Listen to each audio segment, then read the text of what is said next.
नमस्कार। सनातन संस्था और हिंदू जनजागृति समिति द्वारा आयोजित नामजप सत्संग इस विशेष कार्यक्रम में मैं श्रीमती शिप्रा जुवेकर आप सभी का पुनः हार्दिक स्वागत करती हूँ। यहाँ के स्थान देवता, वास्तु देवता और भगवान श्री कृष्ण जी के चरणों में प्रार्थना करते हैं कि आज का यह कार्यक्रम निर्विघ्न रूप से संपन्न हो।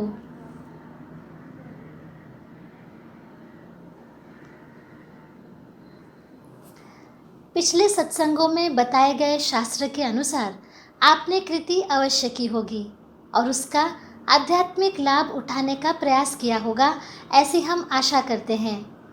आज के सत्संग में हम प्रत्येक पूजा विधि के आरंभ में और आरती के पूर्व उपयोग में लाए जाने वाले एक महत्वपूर्ण उपकरण शंख, इसके संदर्भ में अध्यात्म शास्त्रीय दृष्टिकोण समझ कर लेंगे। अब हम नाम सत्संग का प्रारंभ करेंगे। सनातन संस्था के धर्म प्रचारक संत सद्गुरु नंद कुमार जादव जी हमें मार्गदर्शन करेंगे और उसके बाद प्रत्यक्ष संतों के साथ हम सामूहिक नाम जप अर्थात एक ही समय पर अपने अपने स्थान पर नाम जप करने का प्रयास करेंगे। अब मैं सनातन संस्था के धर्म प्रचारक संत सद्गुरु नंद कुमार जादव जी से प्रार्थना करती हूँ कि हमारा मार्गदर्शन करें। जी, मैं भगवान श्री कृष्ण जी के चरणों में वंदन करता हूँ।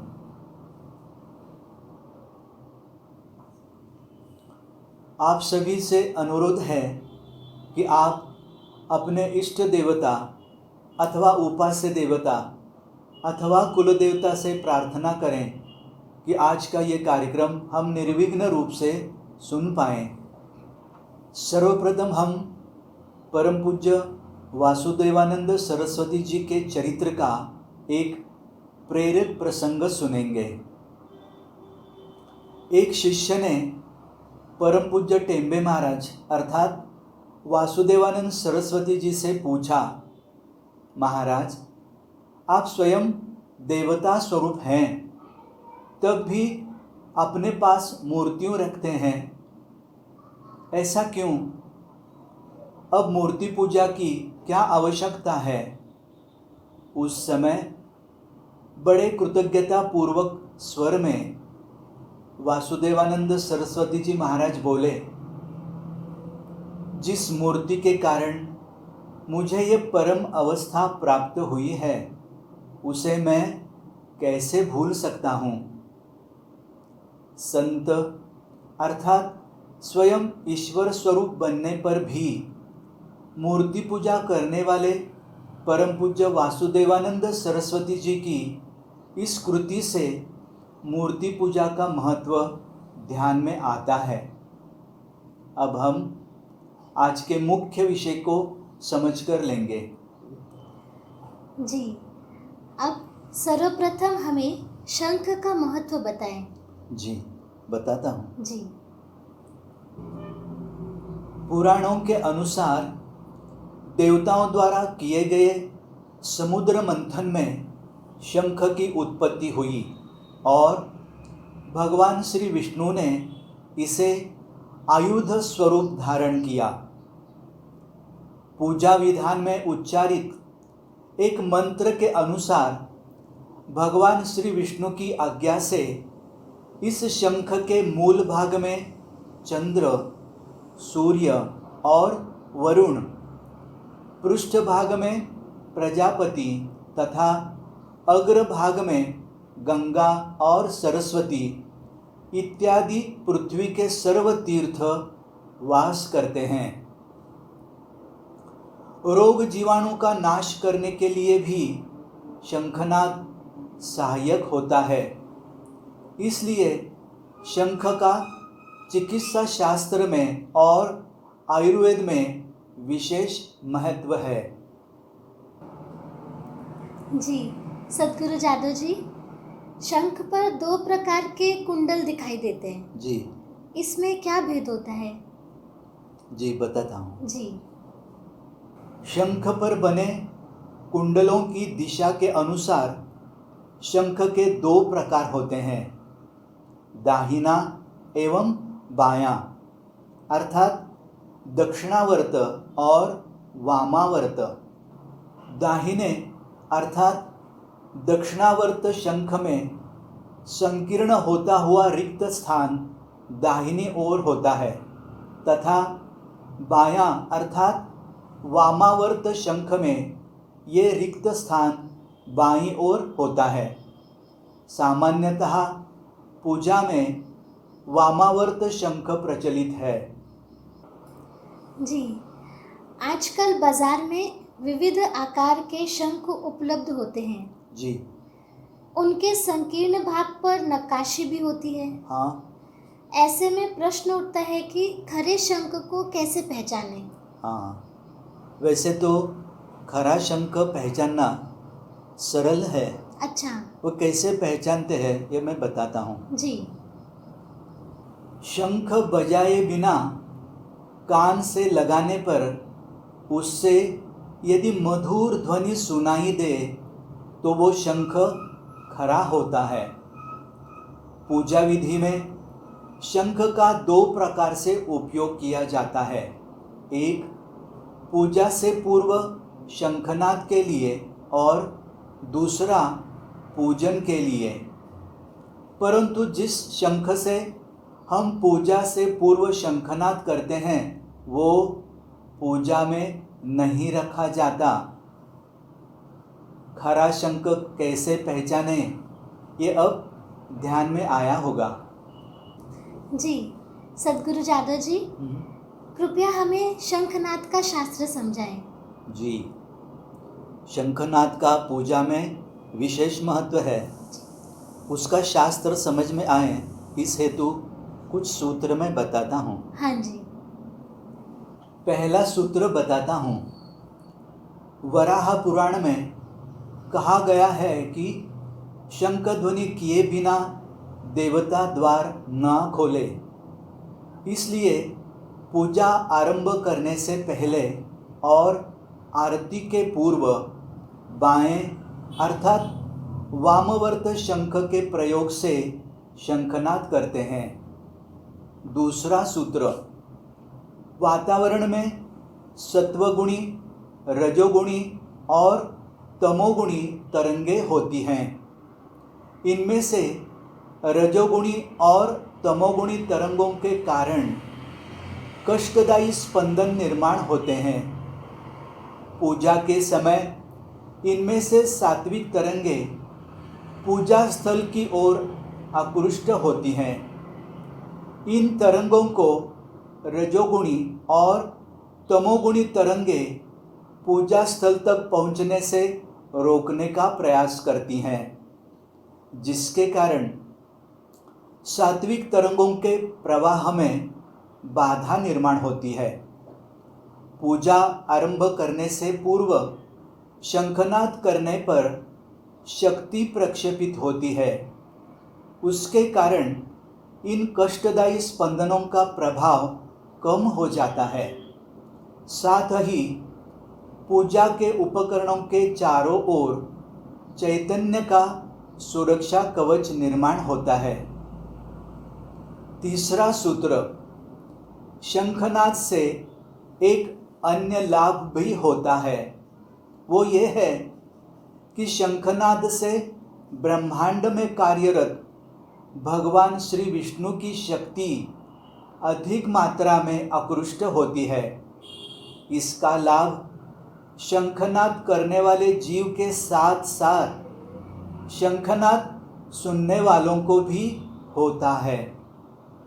चौथा सूत्र, जिस प्रकार पूजा से पूर्व शंखनाद किया जाता है उसी प्रकार आरती से पूर्व भी शंखनाद किया जाता है। इसका उद्देश्य ये है कि पूजा विधि के समय पूजा स्थल पर आकृष्ट हुई सात्विक तरंगों से शुद्ध हुआ वातावरण और निर्माण हुआ देवता का चैतन्य दीर्घकाल तक बना रहे। पांचवा सूत्र, घर में शंखनाद करने से वातावरण शुद्ध और पवित्र बनता है तथा जीव की साधना के लिए सात्विक बन जाता है। इससे देवता से प्रक्षेपित सात्विक तरंगे जीव द्वारा अधिकाधिक मात्रा में ग्रहण कर पाना संभव होता है। छठवां सूत्र, वातावरण में रजतम युक्त तरंगे होती है। शंखनाद के कारण उनका नाश होता है। साथ ही देवता का तारक मारक तत्व जागृत होता है। मैं आशा करता हूँ इससे शंखनाद का शास्त्र समझ में आया होगा। जी, क्या शंखनाद करने की कुछ विशिष्ट पद्धति होती है? जी, शंखनाद करने की विशिष्ट पद्धति है, बताता हूँ। जी। शंखनाद करने की विशिष्ट पद्धति है। इससे भी हमें हिंदू धर्मशास्त्र की वैज्ञानिकता और गहनता ध्यान में आएगी। शंखनाद की कृति कैसे करते हैं यह अब हम समझ कर लेते हैं। पहले शंखनाद करने हेतु गर्दन को किंचित ऊपर करें, फिर पीछे की ओर झुकाकर मन को एकाग्र करने का प्रयत्न करें। उसके उपरांत दीर्घ और गहरा श्वास लेकर शंख ध्वनि प्रारंभ करें और इसकी तीव्रता बढ़ाएं।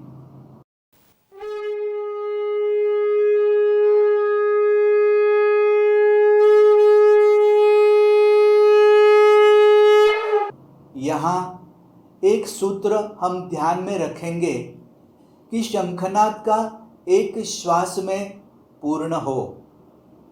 ऐसा करने से शंखनाद करने वाले जीव की सुषुम्ना नाड़ी कार्यरत हो जाती है और इस कारण मुंह से निकलने वाले तेज तत्व और वायु तत्व से संबंधित रज सत्व कणों का योग्य संतुलन बनाए रखने में सहायता मिलती है।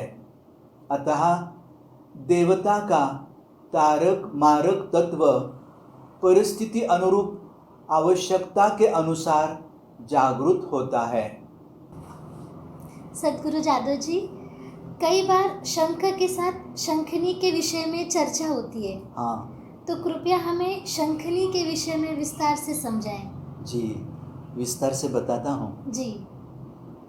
शंखिणी ये शंख का एक प्रकार है जिसे पूजा में नहीं रखा जाता तथा इससे शंखनाद भी नहीं करते। इसे मादी शंख भी कहते हैं। शंखिणी का भाग खुदरा और कटीला होता है। शंखिणी की वाणी मधुर नहीं होती। अब शंखिणी से शंखनाद क्यों नहीं करते, इसका आध्यात्म शास्त्रीय कारण समझ लेते हैं। शंखिणी के आंतरिक भाग पर अनेक आड़े तिरछे वलय होते हैं।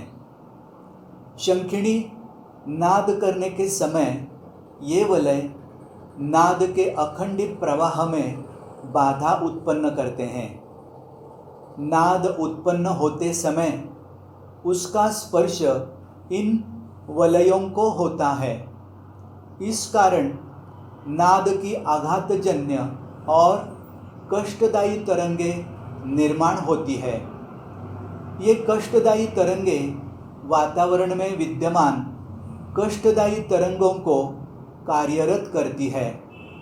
इसलिए शंखिणी की ओर वायुमंडल की अनिष्ट शक्तियों के स्पंदन आकर्षित होते हैं और पूजा स्थल का वायुमंडल दूषित होता है। इस कारण शंखिणी का नाद पूजा विधि में नहीं किया जाता। केवल अघोरी विधि के उपासक उनकी उपासना का आरंभ शंखिड़ी के नाद कर अनेक अनिष्ट शक्तियों को आकर्षित करने हेतु करते हैं। देवता पूजन में प्रत्येक उपकरण का आध्यात्मिक महत्व है।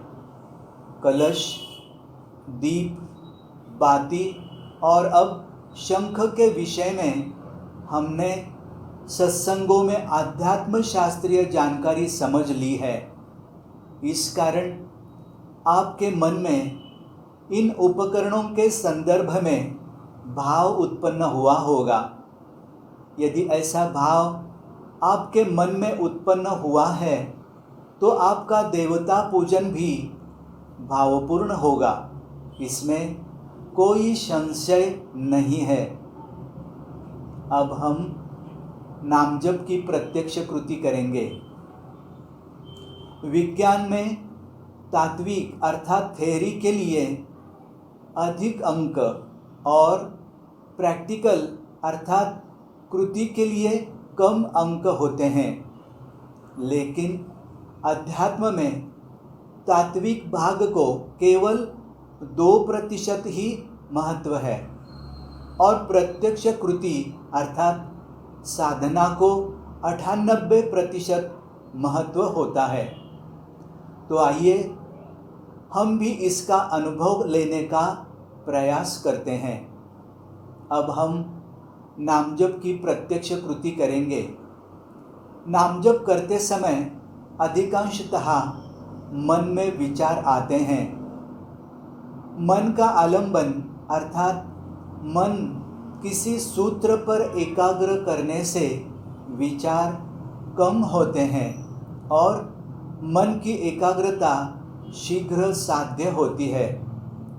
आप भी नामजप करते समय भगवान श्री कृष्ण के छायाचित्र की ओर देखकर नामजप करते हैं तो नामजप अच्छा होगा। नामजप करते समय मन को कैसे लगा इसका निरीक्षण करने का प्रयास करें। और अब नामजप के संबंधी अधिक सूचनाएं श्रीमती शिप्रा जी हमें देंगी। जी सदगुरु जादव जी, आज आपने शंख के बारे में जो भी हमें बताया बहुत ही अच्छा था, उसके लिए हम कृतज्ञ हैं। अब हम श्री कृष्ण जी का नामजप ऑडियो द्वारा लगाएंगे। इस ऑडियो की एक विशेषता है, सनातन संस्था की संत श्री चित्तशक्ति श्रीमती अंजलि गाडगिल जी ने ये सात्विक जप का उच्चारण किया है। यदि आपके उपास्य देवता अथवा कुल देवता अलग हैं और आपको उनका नाम जप करना हो तो आप कृपया ऑडियो म्यूट कर सकते हैं और नाम जप कर सकते हैं।